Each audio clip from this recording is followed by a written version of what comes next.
Boa tarde, boa noite, boa madrugada. Meu nome é Sidney Martins, professor de língua portuguesa aqui do LAC Concursos, o maior site de videoaulas do Brasil, quiçá das Américas. Deixa de enrolação, vamos direto ao ponto, Sidney. Nossa aula hoje é sobre concordância verbal. E ao falar em concordância verbal, eu tenho de entender que é uma das matérias que mais caem na prova de concurso público, meu companheiro. E aí é o seguinte: quando a gente fala em concordância verbal, a gente fala da relação do verbo com o sujeito. Por isso, antes nós estudamos tipos de sujeito. Porque eu tenho de saber identificar se o sujeito é determinado, indeterminado, se é uma oração sem sujeito, para eu saber se aquele verbo vai ter realmente de ir para o plural ou se ele vai ficar obrigatoriamente no singular. Como é que vai funcionar? Agora, na prova, como o avaliador normalmente derruba o candidato nas questões de concordância verbal, sem até mesmo utilizar os casos especiais. Ele trabalha com um sujeito simples e já brinca contigo, fazendo frases muito grandes e fazendo inversões. E aí vamos entender. Agora, esse conteúdo vai te auxiliar, por exemplo, na produção textual. Porque quando você faz um módulo de redação, você escuta sempre do professor: não produza períodos muito longos e não produza inversões. Vamos analisar isso. Está errado produzir um período muito longo? Claro que não está. Se você já fez faculdade, você sabe que quando você lê um autor que produz períodos longos, você reproduz períodos longos sem nem perceber. Quando você lê um autor que produz períodos curtos, você reproduz períodos curtos sem nem perceber. Então não está errado. Agora, por que a gente evita na prova do concurso público? Porque você tem de ser objetivo, tem de ser direto. Então, quando você produz um período muito longo, você pode cometer um erro de concordância verbal, porque o seu sujeito pode ficar distante do verbo. Sem contar que você ainda também pode cometer um erro de pontuação, porque é muito comum a pessoa pensar que a vírgula é uma pausa de respiração. Então está muito grande aqui, eu tenho que tacar uma vírgula, tem que ter uma respiração. E não é assim. Vírgula é processo sintático, eu jamais posso separar o sujeito do verbo através da vírgula. Então, eu vou preferir períodos curtos para não cometer esses dois possíveis erros, nem o de concordância, nem o de sujeito, nem o de pontuação. Até mesmo porque o verbo ele não vai concordar com o sujeito como um todo. Então, por exemplo, o avaliador esperto, ele coloca a frase grande, coloca um sujeito grande, várias palavras no plural e deixa o verbo no plural. E aí a gente embarca, caramba. Tá certo, mas não vai ser com o sujeito todo que o verbo vai concordar. Ele vai concordar com o núcleo do sujeito. E se o cara deixar o núcleo do sujeito no singular, não importa que tenhamos várias palavras no plural dentro desse sujeito. O verbo obrigatoriamente vai ficar no singular. E a inversão? Tá errado produzir um texto com inversão? Claro que não tá. Diversos textos maravilhosos têm inversões. Agora, quando eu produzo um texto com inversão, eu tenho que pensar qual é o público que eu quero atingir. Então, meu companheiro, se a sua prova é para concurso público, você quer atingir o seu avaliador. Então, você quer que ele entenda o seu texto para a sua nota ser elevada. Se você faz uma inversão, pode ser que ele não entenda. E se ele não entender, ele jamais vai pensar que o erro está nele. Ele vai pensar que o erro está em você. E ele vai assinalar erro de coesão e coerência. Então, meu companheiro, se quer mandar bem numa redação, por exemplo, você tem de produzir um período na ordem direta, sujeito, verbo e complemento, e de preferência bem curto, para que você não seja a bola da vez para cometer erros de concordância aí, tá? Período curto, na ordem direta, não dá mole. Agora vamos lá, vamos começar a brincar aqui, meu companheiro. A concordância verbal determina que o verbo se flexione em concordância com o núcleo do sujeito da oração. Então, preste atenção.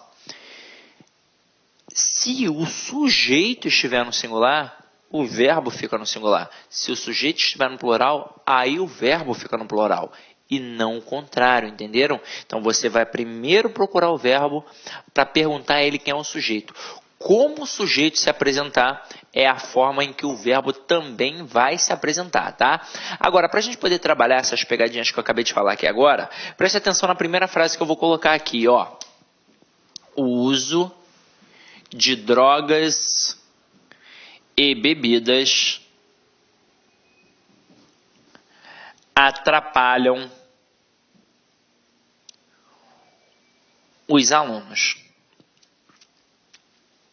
Aí olha a pergunta que eu vou fazer. A frase parece certa ou parece errada? Virou quando eu perguntei se ela está certa ou errada. Porque é óbvio que ela parece certa. Agora, para eu saber se ela está ou não correta, de acordo com a concordância verbal, eu vou ter de procurar o verbo. Então aqui, ó, é o verbo atrapalhar. Vocês repararam que ele se apresenta no plural, mas a minha pergunta não pode ser no plural. Porque vai que é uma pegadinha, até mesmo porque eu ainda não fiz a pergunta, eu não sei quem é o referente. Então eu vou perguntar a ele quem é o que atrapalha. Então quem é o sujeito todo? Aí você vai ver que o sujeito todo é o uso de drogas e bebidas. Aí eu pergunto a você que está em casa, sujeito simples ou composto? Eu tenho certeza que alguns responderam composto. E não é. O sujeito é simples. Ué, mas como assim, Sidney? Vamos lá. A gente aprendeu na aula de tipos de sujeito. Quem é o núcleo do sujeito? É o substantivo sem a preposição. Então, o núcleo aqui é a palavra uso. Ah, mas Sidney, e drogas e bebidas? Não, drogas e bebidas não, ó, tá preposicionado. E eu jamais terei um núcleo do sujeito preposicionado. Então, o núcleo aqui é a palavra uso. Como a palavra uso está no singular, obrigatoriamente o verbo vai ficar no singular. Então, a frase correta, o uso de drogas e bebidas atrapalha os alunos. Até mesmo porque o que atrapalha é o uso. Eu tenho de entender que cada construção gramatical tem uma intencionalidade discursiva. Eu devo deixar de lado aquela história de pensar que eu só interpreto quando eu tenho um texto grandão. Ah, interpretação de texto. Não. Você está interpretando sempre na análise gramatical e na análise sintática. Porque tudo tem uma intencionalidade. Se a minha intenção, por exemplo, fosse dizer que as drogas e as bebidas sempre atrapalham os alunos, eu colocaria, ó, drogas e bebidas atrapalham os alunos. O sujeito seria composto e o verbo obrigatoriamente ficaria no plural. E a intenção seria esta, dizer que as drogas e as bebidas atrapalham em qualquer situação. Mas a minha intenção não foi essa. A minha intenção foi dizer que apenas o uso atrapalha. Porque por mais que tenhamos, por exemplo, a gente está numa faculdade, sei lá, o FRJ. Aí tem ali, não vou falar o prédio não, que aí vão falar que eu estou de sacanagem, né? Então vamos lá. O prédio de letra, né? Onde eu estudei. Então vamos lá. Tem ali uma porrada de cocaína, uma porrada de maconha, uma porrada de, sei lá, heroína, de loló, desirê, esse tipo de coisa, né? Esse é nome de droga aí. Aí, eu uso. Pô, se eu uso vai me atrapalhar, caramba. Agora, e se eu não usar? Se eu não usar, né? Eu ia falar uma palavra aqui, mas não falei. Então, se eu não usar, não vai me atrapalhar. Porque o que atrapalha realmente é o uso. Tranquilo? Então, agora nessa pegada, que a gente já sabe mais ou menos como é que funciona, vamos exercitar um pouquinho mais. Porque as bancas adoram fazer isso. Mas adoram mesmo. Adoram. Então, vamos lá, ó. Olha a primeira frase. O som agradável dos cantos dos pássaros acalmam nossas almas intranquilas. Porra, a frase está grande, parece que está tudo tranquilo, mas vamos procurar o verbo. É o verbo acalmar. Então, quem é o que acalma nossas almas intranquilas? O som agradável dos cantos dos pássaros. Por mais que pássaros semanticamente seja muito importante aqui, não é o pássaro que está acalmando o camarada, é o som. O som agradável dos cantos dos pássaros. Então, como a palavra som é um núcleo, está no singular, o verbo tem de ficar no singular. Então, o som agradável dos cantos dos pássaros acalma nossas almas intranquilas. Segunda frase. O choro das crianças das comunidades carentes nos comovem. Então, vamos procurar o verbo. Quem é o que nos comove? O choro das crianças das comunidades carentes. Aí você poderia perguntar assim, Sidney, tudo isso é o sujeito, né? Beleza, mas não poderia ser apenas o choro das crianças? Não. Tudo tem uma intencionalidade. Não é o choro de qualquer criança que vai me comover. Não é o choro de uma criança aqui de Ipanema, do Leblon, do Leme, que vai me comover. É um choro da criança da comunidade carente.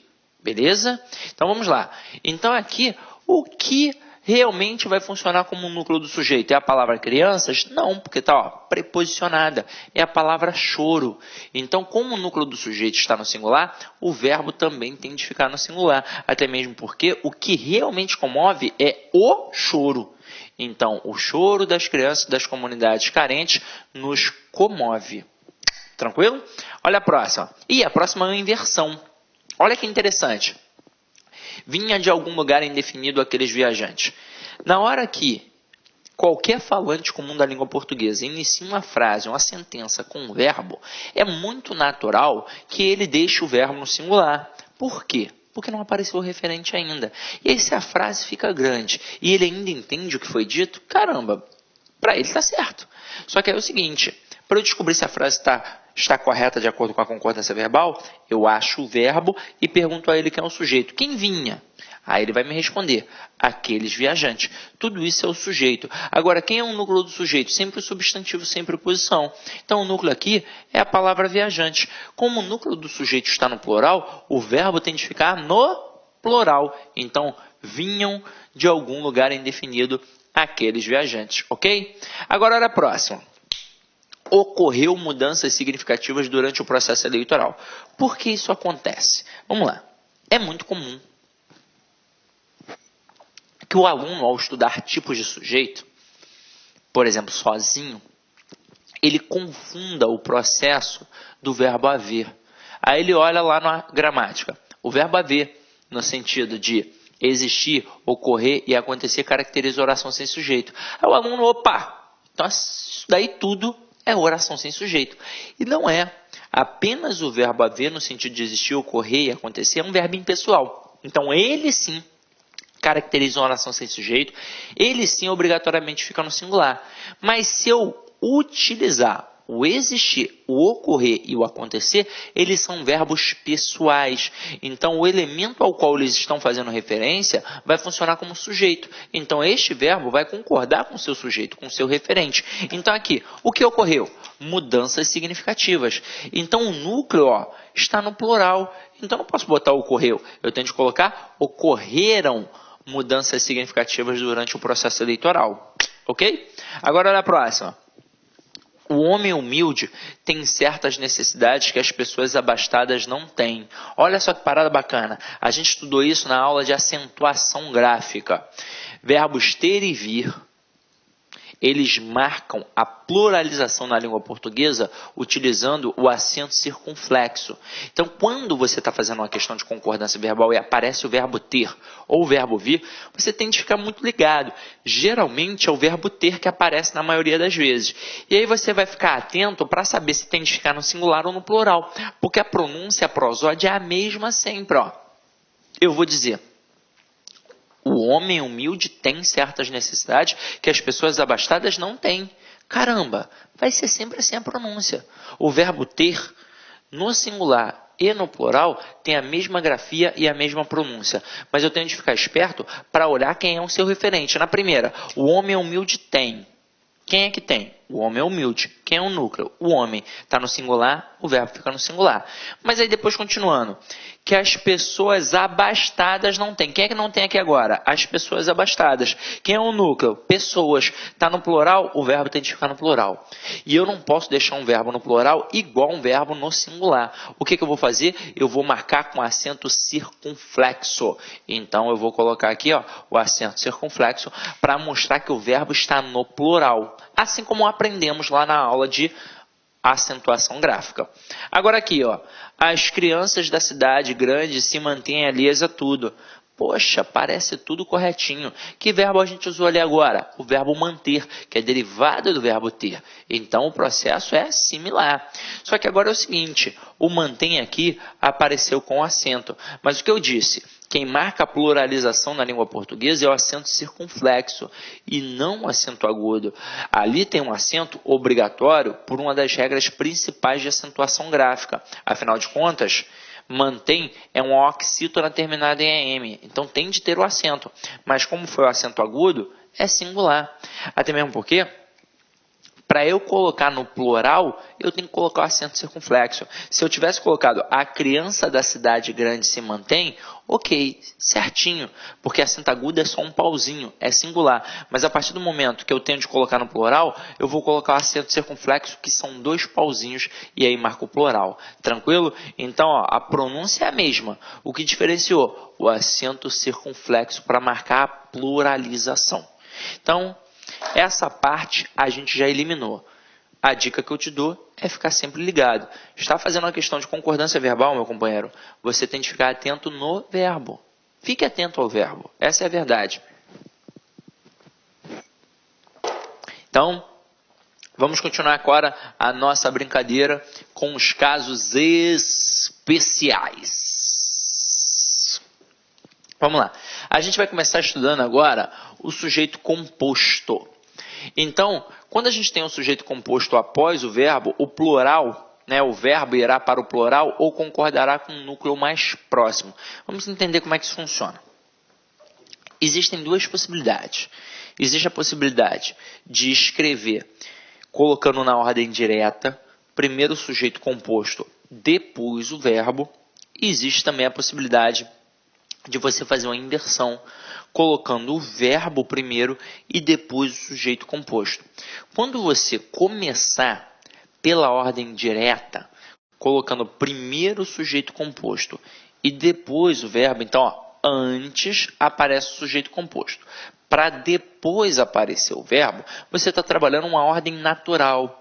Você está trabalhando a ordem direta da língua portuguesa. Nesse caso, você vai fazer uma concordância natural de qualquer falante comum da língua portuguesa, que é a chamada concordância gramatical, que é baseada na soma. Ou seja, o verbo vai concordar com o seu referente. Se o referente está no singular, o verbo fica no singular. Se o referente está no plural, o verbo fica no plural. Só que agora a gente está trabalhando um sujeito composto. Então, são dois referentes. Então, obrigatoriamente, o verbo tem que ficar no plural. Então, quando eu digo o gato e a gata miaram, esse verbo obrigatoriamente concorda com os dois referentes. Então, por isso, obrigatoriamente fica no plural. Agora, quando eu coloco primeiro o verbo, para depois colocar o sujeito composto, eu fiz uma inversão. E aí, nesse caso agora, a gramática permite dois tipos de concordâncias verbais.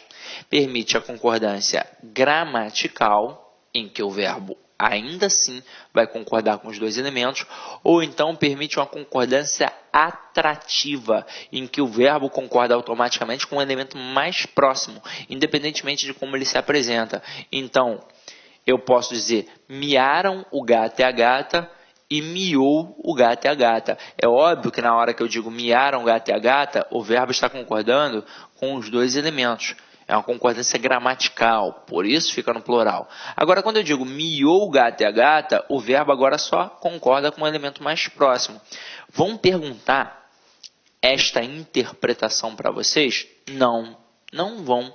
A não ser que você fosse fazer uma prova de língua portuguesa para concurso, por exemplo. Professor de língua portuguesa, né? Língua portuguesa para concurso. Vou fazer sim, mas não. Eu estou falando professor de língua portuguesa para concurso. Então, o camarada quer ser professor de língua portuguesa do estado, do município, ou então, sei lá, do Pedro II. Aí sim, professor de língua portuguesa vai. Agora, o cara quando faz uma prova de português geral, ele não vai perguntar isso daí. Agora, se liga. Qual é a intenção do cara ao fazer isso? Perguntar, dentre as opções abaixo, qual é aquela que apresenta erro, qual é aquela que está em desacordo com o padrão culto da língua. Aí na letra A ele coloca miaram gato e a gata, na letra B, miou gato e a gata, na C e na D, outras frases que não tem nada a ver. Vai trabalhar papagaio, periquito, rinoceronte, avestruz, esse tipo de coisa, né? Então, o candidato, quando visualiza duas frases parecidas, ele pensa, porra, uma está errada. Mas aqui nesse caso, as duas estão corretas. Assim como estaria correto eu dizer chegaram o professor e seu aluno, ou então chegou o professor e seu aluno. Chegaram o professor e seu aluno, concordância gramatical. Chegou o professor e seu aluno, concordância atrativa. Ok? Beleza? Então vamos lá. Agora, mais um caso com um sujeito composto. Só que agora é o sujeito composto ligado pelo conectivo ou. E aí, neste caso, o que a gente vai pensar? A gente vai pensar em dois valores semânticos. No valor da simultaneidade e no valor da exclusão. Se eu trabalhar o valor da exclusão, eu vou deixar o verbo no singular. Se eu trabalhar o valor da simultaneidade, eu vou deixar o verbo no plural. Vamos analisar. Quando eu digo João ou José casará com Maria, pensa comigo. No Brasil, É possível duas pessoas casarem com uma? Aí você vai falar, poxa, assim, esses dias eu vi lá na Fátima Bernardes um cara que casou com duas mulheres. Não, ele não casou. Ele fez uma união estável. Pelas regras aqui no Brasil, pelo menos até hoje, não se pode casar com duas pessoas. Isso é bigamia. Sei lá, crime, né? Então, não se pode. Na igreja, então, nem se fala, né? Então, o camarada só pode casar com uma pessoa. Então, na hora que eu digo João ou José casará com Maria, eu sei que não são os dois que vão casar. Eu sei que é só o José ou só o João. Então, ou é um ou é o outro. E não os dois. Então, por isso eu deixo o verbo no singular. Ah, mas eu ainda não sei quem é que vai casar. Não importa. Você sabe que só um vai casar. Então, tem uma relação de exclusão. Então, se apenas um casa, o verbo fica no singular. Vai ser ou só o José ou só o João. Agora, quando eu coloco aqui, ó, muito frio ou muito calor podem matar o bebê. Nesse caso, galera, não é só o frio ou só o calor. Os dois realmente podem matar o bebê. Então, nesse caso, há uma relação de simultaneidade. Então, se há uma relação de simultaneidade, aí eu tenho de colocar o verbo no plural. Então, por isso que eu coloco muito frio ou muito calor podem matar o bebê, porque realmente os dois podem. Então, verbo no plural. Isso é super tranquilo, não é? Então, vamos lá. Vamos para um próximo agora. Sujeito composto com núcleos sinônimos ou quase, né? Similares. O verbo fica na terceira pessoa do singular ou vai para o plural. Então, eu posso dizer, a paz e a tranquilidade comoveu o povo, ou então a paz e a tranquilidade comoveram o povo. O falante comum, naturalmente, vai acabar deixando o verbo no plural, porque ele vai concordar com os dois elementos. Mas você deve saber que o verbo também pode ficar no singular. Porque vai que o cara bota lá, a paz e a tranquilidade comoveu o povo, diz que está certo, aí você vai, está certo, está de sacanagem, pô. Tem dois núcleos, verbo no plural. Mas está certo sim, porque quando eu tenho núcleos sinônimos ou quase, ou seja, bem aproximados semanticamente, o verbo pode ficar também no singular, ok? Próximo. Vamos lá, ó. Sujeito composto por pessoas diferentes. Que pessoas são essas? As pessoas do discurso. Primeira, segunda e terceira. Então vamos lá. Se houver primeira pessoa, o verbo vai para a primeira pessoa do plural, o nós. Então se tem o eu, de alguma forma, o verbo vai para o plural. Agora, se houver segunda e terceira pessoas apenas, é preferível o verbo na segunda pessoa do plural, o vós. Aceita-se, contudo, o uso da terceira pessoa do plural, como se o sujeito fosse vocês. Então, se liga só. Eu, tu e ele chegamos. Aqui só tem o eu. Aliás, aqui tem o eu. Então, se tem o eu, o tu e o ele, eu vou botar eu, tu e ele chegamos, porque eu vou trocar tudo isso e vou botar nós. Não tem quando a gente estuda lá os tipos de sujeito, e a gente está estudando, por exemplo, sujeito oculto, e aí eu digo, chegamos ao território inabitado. Então, quem foi que chegou? Nós. E aí eu digo que ele é determinado porque ele tem pelo menos um camarada, que é o eu, que sou eu, no caso. Então, por isso, eu digo que é um sujeito determinado. Então, a pegada é a mesma. Se eu estou dizendo que o eu está identificado, como está aqui escrito, eu sim vou jogar lá no plural, mas é a primeira pessoa. Já que tem a primeira pessoa do singular, eu vou trabalhar com a primeira pessoa do plural. Nós chegamos. Eu, tu e ele, nós chegamos. Agora, se eu coloco só a segunda e a terceira, ou eu vou trabalhar na segunda pessoa do plural, tu e ele chegastes, ou eu vou deixar o verbo aqui, ó, na terceira pessoa do plural. Tu e ele chegaram. Como se eu falasse assim, ó, que vocês chegaram. Tranquilo? Belezinha? Agora, se eu trabalhar com a primeira pessoa do plural, obrigatoriamente. Então, vamos lá. Isso aqui é decoreba, né? Chata, né? Então vamos lá, ó. Gente, aqui tem uma parada bacana, ó.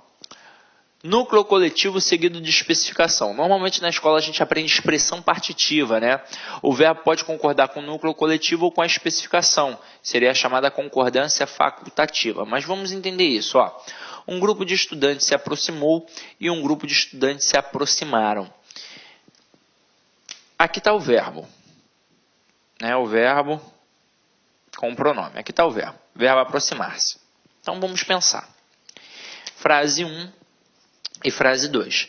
Na frase 1, eu tenho uma concordância gramatical. O que é concordância gramatical? É a concordância baseada na soma. Ou seja, o referente está no singular, verbo no singular. Referente está no plural, verbo no plural. Agora, na frase 2, a gente fez uma concordância atrativa, em que o verbo concorda com o elemento mais próximo. Mas vamos entender por quê. Na primeira frase, um grupo de estudantes se aproximou. Quem foi que se aproximou? Um grupo de estudantes.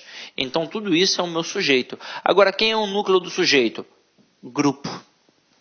Ah, eu pensei que fosse estudante. Não, pode ser estudante não, está preposicionado. Então, o núcleo é a palavra grupo. Então, como o núcleo está no singular, o verbo fica no singular, fazendo a concordância gramatical. Mas aí a gramática entendeu que a palavra estudantes aqui, por exemplo, é semanticamente muito mais importante para você, para mim, e por isso a gramática permitiu uma segunda concordância, que é a concordância atrativa, fazendo com que o verbo concorde com o elemento mais próximo. Porque na hora de analisar o sujeito, quem foi que se aproximou? Um grupo de estudantes. Aqui o núcleo também é grupo. Agora, a concordância não vai ser mais gramatical nesse caso. Ela foi o quê? Atrativa, porque concordou com o elemento mais próximo que se apresenta no plural. Agora, eu tenho de entender o processo muito bem. Primeiro, não é uma concordância no plural e outra no singular. Não é assim que funciona. Olha só, vamos trabalhar aqui mais uma outra frasezinha. Desejando o sucesso de vocês. Então vamos lá. Eu coloco assim, ó, a maioria. Porque é qualquer expressão partitiva, né? Ou núcleo coletivo. A maioria, a minoria, o grupo, por aí vai. Então, a maioria passará. Reparem que aqui o verbo está concordando com a expressão maioria. Por mais que indique coletividade, ela se encontra no singular. Então, o verbo tem que ficar no singular. Agora, a partir do momento que eu especifico, por exemplo, a maioria dos alunos, aí a gramática permite dois tipos de concordância. Então, eu posso colocar a maioria dos alunos passará e posso ter a maioria dos alunos passarão. Como a gente já viu na outra frase, né, na outra expressão do slide, agora vai ficar mais fácil. Ó. Vou botar aqui, ó, 1 e 2. Na 1, quem é o sujeito? A maioria dos alunos. Quem é o núcleo? Maioria. E o verbo fica no singular por concordar com maioria. Aqui a gente tem uma concordância gramatical. Mas nós podemos ter dois tipos. Então, a próxima frase também está correta. Agora, o sujeito é o mesmo, a maioria dos alunos. O núcleo do sujeito continua sendo o mesmo, maioria. Mas a gramática permitiu a concordância do verbo também com o elemento especificador. Só ficou no plural porque o termo especificador aqui tem como núcleo alunos e ele está no plural. Então, o verbo ficou no plural. Agora, se eu botar um especificador no singular, olha como é que vai ficar. A maioria do povo passará. Eu posso ter os dois tipos, a gramatical e a atrativa. Só que é o seguinte, por mais que concorde com um núcleo ou com um termo especificador e ambos indiquem coletividade, os dois então estão o quê? No singular. Então não tem como o verbo ir para o plural. Obrigatoriamente ele vai ficar no singular. Agora é claro que se eu colocar o termo aqui no plural, o verbo também pode ir para o plural. E se um dia alguém chegar e pedir a vocês a função sintática desse termo especificador, vai ser sempre adjunto adnominal. Por quê? Porque está acompanhando o nome, está caracterizando o nome. Assim como o artigo que apareceu aqui também vai ser a adjunta de nominal. Afinal de contas, o artigo sempre acompanha o nome. Então, gramaticalmente é um artigo. Sintaticamente, sempre vai ser um adjunto adnominal. Tranquilo ou não tranquilo? Tranquilo, né? Então, vamos lá. Ó. Vamos brincar aqui com o próximo caso. Próximo caso é com pronome de tratamento.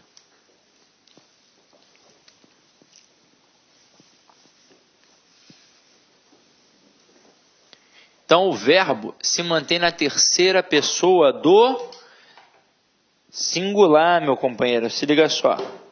Eu coloco aqui, ó. Vossa Excelência aceita bem suas próprias limitações. E Vossa Excelência aceita bem suas próprias limitações. Isso aqui